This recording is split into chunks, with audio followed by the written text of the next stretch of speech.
अपराजिता गाँ गहली नहीं सहर पर्यंत मिलुवा साधारण गछटिए। एही गछटी जेउठी उठे सेठी लटा परी माड़ी जाए। आयुर्वेद रे अपराजिता को गोटे जड़ीबूटी भाव में गुरुत्वपूर्ण दि जाइछे। विशेष करी अपराजिता फूल वर्षा ऋतु रे अधिक फुटी थाए। एहार आयुर्वेद रे बहुल परिमाण रे विभिन्न रोग पई उपचार कराई थाए। अपराजिता दुई प्रकार देखा मिले।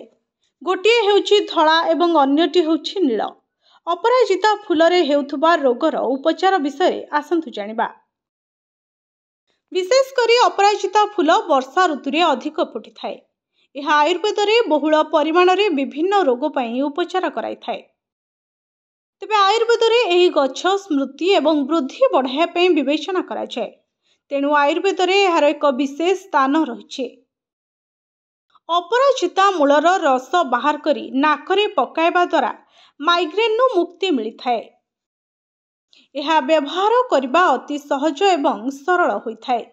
सेहिपरि मुंड बिंधा हेउथिले अपराजितार व्यवहार करा जायथाए। एहाको गोटे जंत्रणा नाशक औषध बोली कहा जाय। जेतबेले मुंड बिंधा हेउचे सेतबेले कंचा अपराजिता मंजी को पेस्ट करी खाली पेटरे सकाळू सेवन करने द्वारा लाभ मिलता है।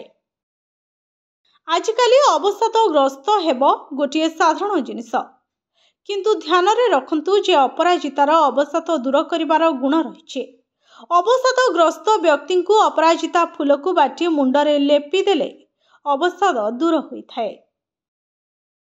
मधुमेह रोग रे अपराजिता रक्त शर्करा को नियंत्रण करिबारे सहायता करिथाए। मधुमेह रोगी मानंकु सकाळू एवं रात्रि भोजन परे अपराजिता फूल रे चाहा प्रस्तुत करी पीबा को देबा द्वारा सेमानकर रक्त रे शर्करा नियंत्रण करिथाए। Bureau report STTV Odia.